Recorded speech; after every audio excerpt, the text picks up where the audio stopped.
It's Monday morning, you've had a great weekend, you wake up, you check your email, you get a text from your boss. Hey, I can't make it. I gotta give another presentation today. You know that big one that I've been working on? It's all you. Now what do? You have to stand up, step out, and make it happen, or crawl in a corner. Let's discuss.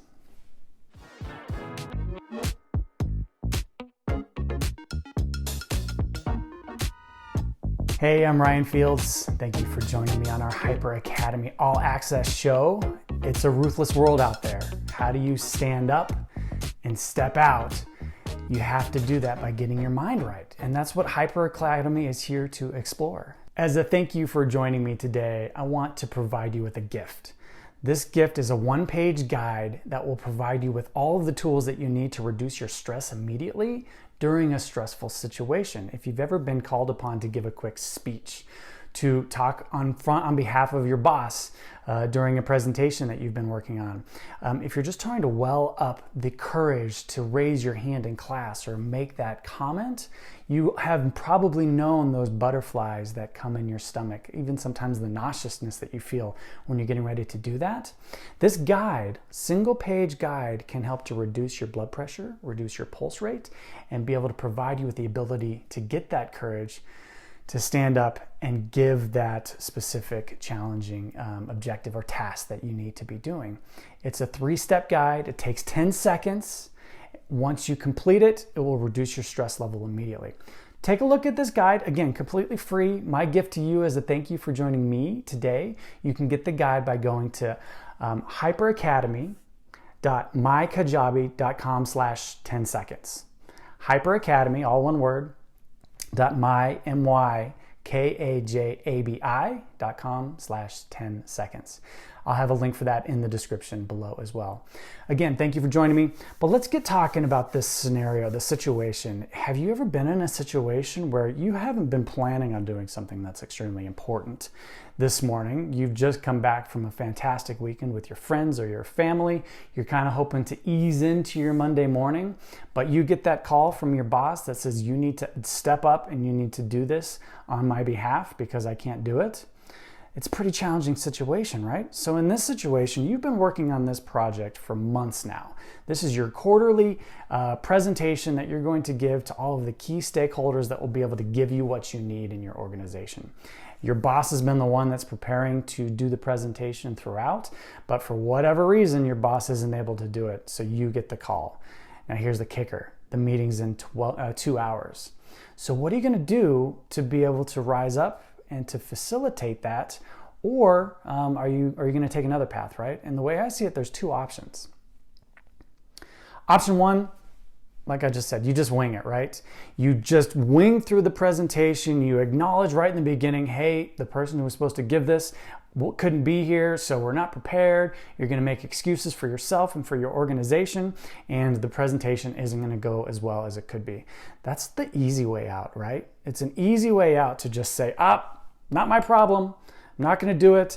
I'm not gonna do it well. We're just gonna have to do it better the next time, right? And that's what happens, unfortunately, a lot of time. We just don't wanna stand up and take advantage of the opportunity, which is your second option, right? You can rock it.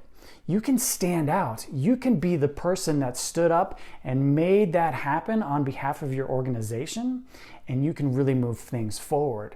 That has a lot of benefits to it, as you can probably appreciate, right? If you step up, stand out, and make sure that this is going forward well, you're gonna get noticed. You're gonna get noticed by your boss, you have made your boss look good. You're gonna get noticed by all of those on that call with the professionalism and the capability that you were able to bring about. And you've got a lot of different components from a potential downstream effect of you taking on that task and that challenge. Raises, promotions, other opportunities by people that have seen it to maybe bring you into another position. There's a lot of things that go on, right? So that would be my suggestion. And I think that's really the way that if we want to move forward in our professional life and our professional career, you gotta take those opportunities when they come to you. I believe that fate and everything happens for a reason, and you get brought up to the precipice of a decision where you make the one decision to go this direction and not follow through, or if you make the decision to step over that precipice, go into the uncomfortable, you'll now have the ability to move forward in whatever opportunities come from that because you've taken advantage of that. But it's not going to be easy, right? Especially when it comes to, all right, what am I going to do in the next 2 hours? Not only do I have to figure this out, I had a rough night, right? I didn't sleep well at all because I have a brand new baby who was up screaming all night long. My dog just peed on the couch this morning, so I'm trying to get that figured out and get the dog outside. I have a raging headache as a result of all of that that's been going on, and I haven't even showered yet, right? I have to be on camera for this Zoom call in 2 hours, and I'm a mess. How am I going to handle all this process? There's a lot of different challenges that come into that, and there's a lot of different opportunities and ways that we're going to talk about today for you to get your mind right and ready to go and ready to perform during those next 2 hours so you can rock it, right? So let's dive into that. The options that we talked about to rock it, there's 4 things that you can do in particular that will really help to solidify your ability to perform in the moment in the next 2 hours. So the first one of those is to clear your mind. We're going to dive a lot more deeply into this, but you've got all these different things that are bombarding your mind and causing you to not be thinking clearly right now, right? You're thinking about your baby who was up all night, maybe teething, maybe have been hungry all night, right? You're trying to make sure that your baby's doing well. You've got your dog, 3rd time in a week, your dog's peed on the couch. How am I going to deal with this? You've got that raging headache. You've got the fact that you haven't showered. You've got all these things that are kind of peppering your psyche right now and clouding your mind and kind of creating a bit of a tornado in your mind, right? So every time that one of those things hits your psyche, it's going to cause a little bit more anxiety, right? So that tornado in your mind might start spinning. And if you don't bring it back down to a more consistent level, that spinning in your mind will only be accelerated by the next outside stressor. Say you've got kids in the house and they're screaming while you're trying to get ready for this meeting. That stressor is going to only amp you up even more, and it's going to, again, make that tornado in your mind spin even faster, and so on, and so on, and so on, to the point where you're not going to be able to focus on what you need to do because your mind is just so clouded by the stress and the anxiety that's happening around you. Have you felt that type of situation in your mind before? I'd be curious. Definitely leave a comment below. Tell us what situations you have faced. And how you have had to deal with certain ramping up challenges that come to your mind and what you've done to facilitate that as we continue this discussion, right? So that's the first thing you're going to need to try to do, right, is clear your mind. The second is focus your mind. How are you going to get rid of all those external thoughts? And how are you going to focus your mind? And when another external thought comes to pull you away, bring it back to the present moment so that you can be able to perform better and not have those external stimuli continuing to work to ramp you up, right? And then third, presence. How can you build up a semblance of presence in both your body and in your mind so that you have the power and the comfort and the confidence to perform while you're getting ready to get on camera and give this presentation? There's a lot of great techniques and there's a lot of fantastic science, which we'll talk about here in just a little bit. That presence will improve upon your mind and your body's confidence in itself and thus perform better, right? So if we can get that presence as your third challenge, the third thing that you want to work on, that's absolutely huge. And then finally, you want to rehearse. I know you don't have much time, but that fourth thing that you can do is to begin and just do a quick rehearsal. Even if it's just the first 30 to 60 seconds of what you're going to say and what you're going to do, that rehearsal is going to profoundly improve upon your ability to perform, right? So those are the 4 things that you can work on. But how are we going to do that? How are we going to facilitate all of those different things? Let's dive a little bit deeper into all of those in particular right now, right? So back to the first one, clearing your mind. Now, in episode 1 of this show, we talked a lot about single tasking versus multitasking, right? And the single tasking component, if you go back and watch, was specifically about mindfulness. Mindfulness is getting your mind from being torn in all different directions to being focused on the present moment. So to be able to clear your mind in the present moment, you've got a lot of different things that you can do. And really it's about focusing on the specific task at hand and blocking out those external stimuli. One really good way to do it is in the guide that I talked about earlier, right? You can do what's called first just breathe. The guide walks you through all of the details and the science and how it works, but you want to do a first, which is releasing your fist, releasing your jaw, and then one mindful breath. That will bring you into a state of equilibrium and will help you to focus on the present moment. There's other things that you can do from a mindfulness perspective to clear your mind as well. So if you think about the opportunity to, all right, I'm going to pull up the presentation and find it, and I'm going to shut down my phone, I'm going to shut down the door, and I'm going to ask for 10 minutes of peace and quiet so I can just focus on the deck that I've produced, right? So that I can be focused on the presentation and what I need to do, right? So I can get my mind enclosed around the task at hand. That's being mindful, that's being in the present moment about one specific task. Right? So something to think about. That's definitely a great opportunity and way for you to help clear your mind, is using mindfulness in the next 2 hours before this presentation to compartmentalize the challenges and the tasks that you need to do so that your mind can think more clearly about them specifically and not be multitasking and thinking about multiple things at once, right? So that's one to definitely think about. Give yourself some more headspace. The way to focus your mind is to give your mind the ability to take a few reps, to get a little bit of exercise in how it's going to be mindful. One way to do that is by meditation, right? And even you're thinking, gosh, Ryan, you only have 2 hours to do this. You want me to sit down and do a quick meditation? And the answer is yeah, absolutely. Meditation, and we'll talk about this a lot more on the show, is the art of focusing on your breath in and out for any period of time. And what that does is it gives your mind the ability to think about the challenges that external stimuli might provide you. So if you're focusing on your breath, then your mind wanders, which it absolutely will, and you bring it back to the breath, your mind will now have had one exercise, one rep to note, oh, my mind's wandering. Let's bring it back to the present moment, which is my breath. And then wander, bring it back to my breath. That will build up the muscle memory, so to speak, in your mind to now know in the next 2 hours when your mind has wandered and you need to get back to your mindful state of what you're focusing on, right? So meditation doesn't have to be a 30-minute sit on a couch and try to fall asleep situation, right? It's actually much more simple than that. Sit in a chair like the one I am right now and even just take 2 minutes, set a timer, close your eyes, and just focus on your breath, right? And that will help to buy you some time and some ability to focus and move forward in a mindful state going from there. So take 2 minutes, take 5 minutes, give yourself that time to do a quick meditation, and then you can begin moving on with some of the other components to your day, right? So again, something to think about from there.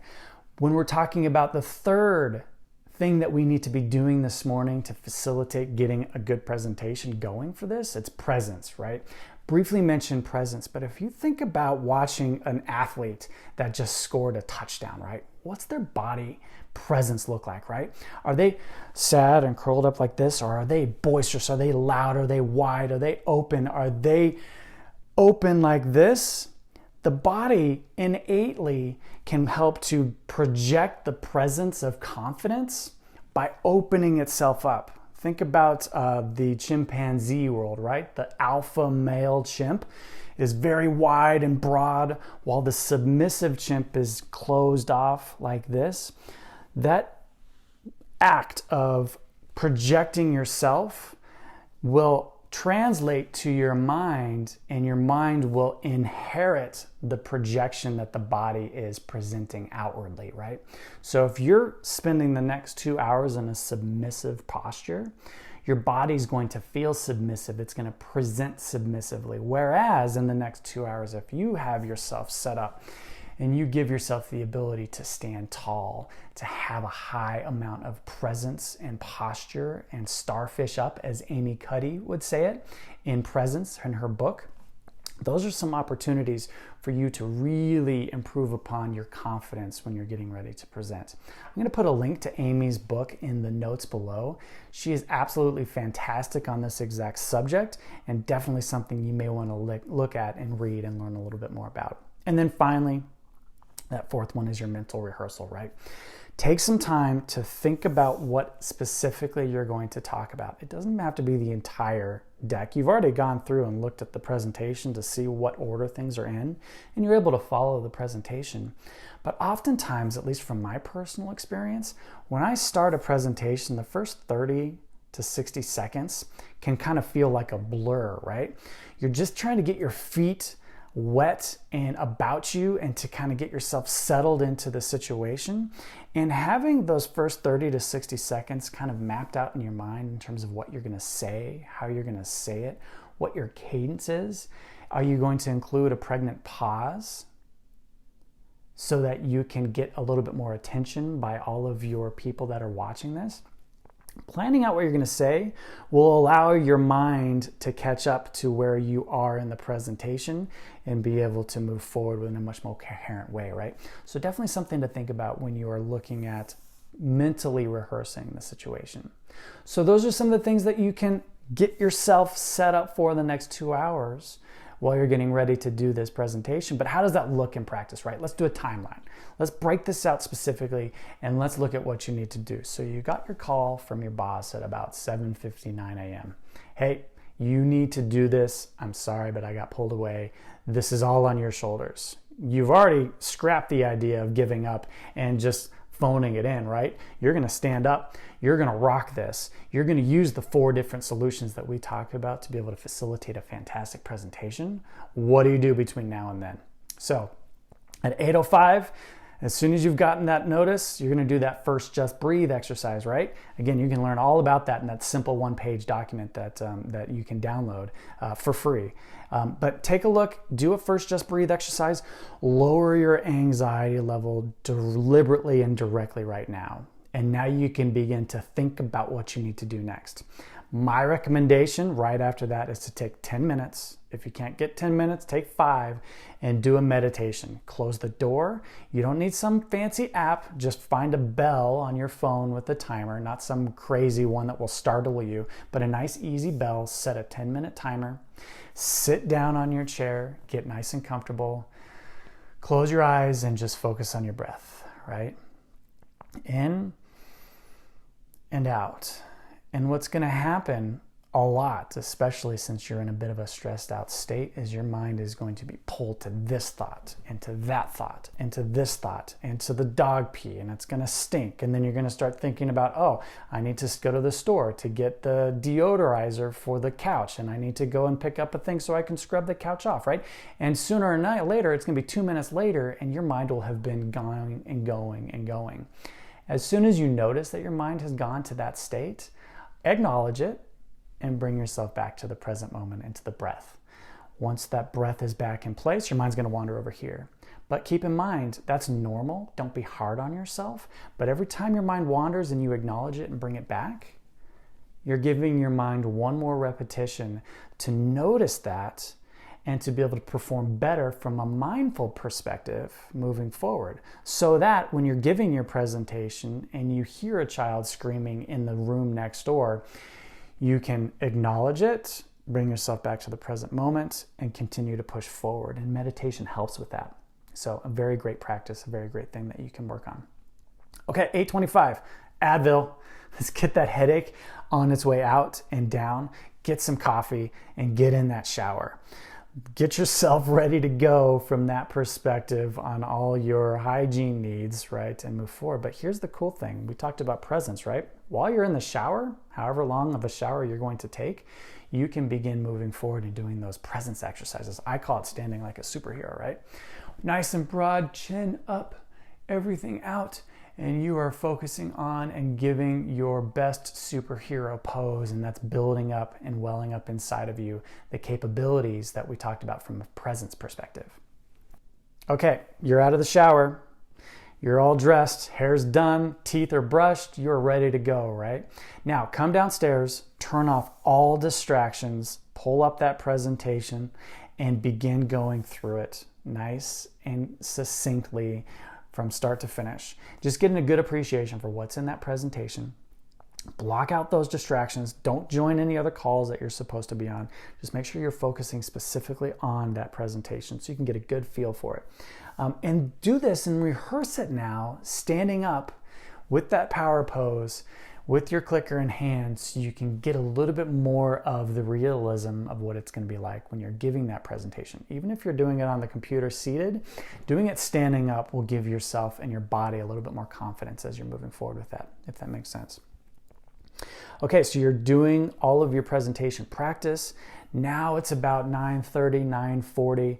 Find a place where you're alone and keep striking that power pose, right? If you're at home, it should be pretty easy, right? See if you can close the door. If you're actually doing this in person, one thing that I do, as funny as it sounds, I go to the stall in the men's bathroom. I find that stall, I close the door, and I'll stand there for 5 minutes. I'll focus on my breath and I'll do that power pose, right? And that will again increase my confidence and my air of professionalism while I'm getting ready to do this. So strike that power pose right before you're getting ready to step up and give that presentation itself. And then for the last 10 minutes, let's say it's 9:50, get all the logistics set up, right? Make sure that your microphone is working on your computer. Make sure the mic is working in the room if you're going to be doing that and you have one. Make sure your clicker is working. Make sure all the technology and things are in place and operational at least 5 minutes ahead of time, because that will give you a buffer for something to go wrong. If you've ever been in a situation where your presentation isn't working and everybody's already waiting for you to start, talk about raising your blood pressure and your pulse rate, right? That's something that we want to avoid if at all possible. And then finally, right before you get ready to start, do another first just breathe. Bring yourself down. You've already mentally rehearsed the first 30 to 60 seconds, and then you're ready to go. And you will have taken yourself from 2 hours ago being a mess to now being a professional ready to take on the world. So let's recap, right? These are some great opportunities. You had two choices. You chose the better one because this opportunity came and faced you. You're stepping over that precipice and you're moving forward. So what are the 4 things that you want to do specifically now that you have the capability and the honor of standing up in place of your boss who is going to do that? The first thing you want to do is clear your mind. Do some mindfulness exercises. Get yourself in the present moment. Second, do a meditation. This will give your mind the ability to focus on what's happening in the present moment, and when it does get pulled away, to bring it back. Third, you want to get yourself in a presence perspective. You want to have that broad body posture, starfish up, as Amy Cuddy would say, and be able to perform and not fake it till you make it, fake it till you become it, because you really will become that powerful, confident, poised presenter by utilizing some of these presence capabilities. And then finally, you rehearse what you're going to do, right? So those are the 4 things that you can do to improve upon your capabilities for a situation like that. Give it a try at home and let me know in the comments if you try it and if it has helped you out, or in a similar situation if it has helped you out. I'd love to hear more about that. If you do like this content, I would really appreciate a thumbs up if possible, and maybe even subscribe to the channel. There's going to be a lot more fantastic content just like this every week on the HyperAcademy All Access Show. And don't forget, grab that free guide. You got all the way to this point. This guide is a quick 1-page cheat sheet that will talk about those 3 steps to lower your blood pressure, your nervousness, your anxiety, and be able to facilitate within 10 seconds a much more confident approach to whatever challenge you're facing. You can get that guide by going to hyperacademy.mykajabi.com/10 seconds. Again, that link will be in the description below. I hope you have a fantastic day. Good luck implementing any or all of these tips that we just talked about, and I'll see you next week. Have a good day. Thank you.